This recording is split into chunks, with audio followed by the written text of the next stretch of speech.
મહેસાણાના કમલમ ખાતે તાલુકા અને જિલ્લા પંચાયતના પ્રમુખો માટે સેન્સ પ્રક્રિયા હાથ ધરવામાં આવી।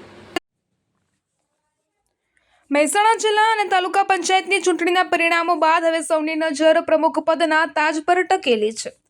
આ સંદર્ભે પ્રમુખ અને હોદ્દેદારોની વરણી માટે આજે ભારતીય જનતા પાર્ટીના કમલમ કાર્યાલય ખાતે સેન્સ પ્રક્રિયા હાથ ધરવામાં આવી હતી। આ પ્રક્રિયા દરમિયાન ભાજપના દિગ્ગજ નેતાઓ અને સંગઠનના હોદ્દેદારો ખાસ ઉપસ્થિત રહ્યા હતા, જેમાં મુખ્યત્વે ગિરીશભાઈ રાજગોર, મહેસાણાના ધારાસભ્ય મુકેશ પટેલ, બેચરાજીના ધારાસભ્ય સુખાજી ઠાકોર, ધારાસભ્ય CJ ચાવડા અને ભગાજી ઠાકોર હાજર રહ્યા હતા। આ ઉપરાંત તાજેતરમાં ભાજપની ટિકિટ પર વિજેતા નેહા સુથાર સાથે તમામ ઉમેદવારો અને તેમના ટેકેદારો મોટી સંખ્યામાં ઉમટી પડ્યા હતા, જેના કારણે કમલમ ખાતે ભારે ઉત્સાહ અને રાજકીય માહોલ જોવા મળ્યો હતો।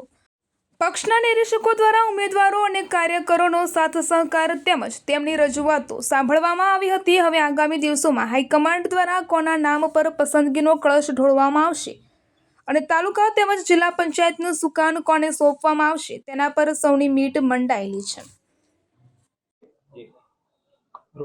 બેન, લોક કલાકારમાંથી આજે લોક ગાયક બન્યા છો અને આજે સેન્સ પ્રક્રિયા અપાય છે, શું કહેશો?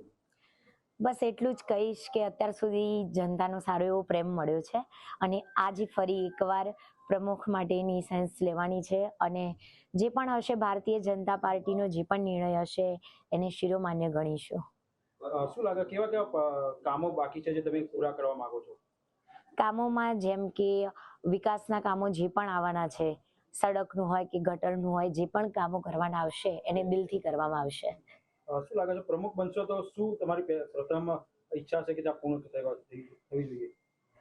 પ્રમુખ બનીશ પછી એટલે હજુ તો ભારતીય જનતા પાર્ટી જે પણ કંઈ નિર્ણય લેશે એને શિરોમાન્ય ગણવામાં આવશે અને જો મારું સિલેક્શન થઈ જશે તો હું પૂરા દિલથી ભારતીય જનતા પાર્ટીના આદેશથી હું કામ કરીશ।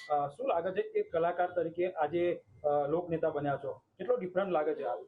બહુ રાત દિવસનો ફરક છે, કેમ કે જે મ્યુઝિક લાઈનમાં છું, જે સિંગર લાઈનમાં છું, એમાં પણ જનતાનો એટલો જ પ્રેમ મળ્યો છે અને આમાં રાજનીતિમાં આવ્યા પછી પણ જનતાનો આટલો જ પ્રેમ મળી રહ્યો છે એટલે વધારે સારું લાગી રહ્યું છે।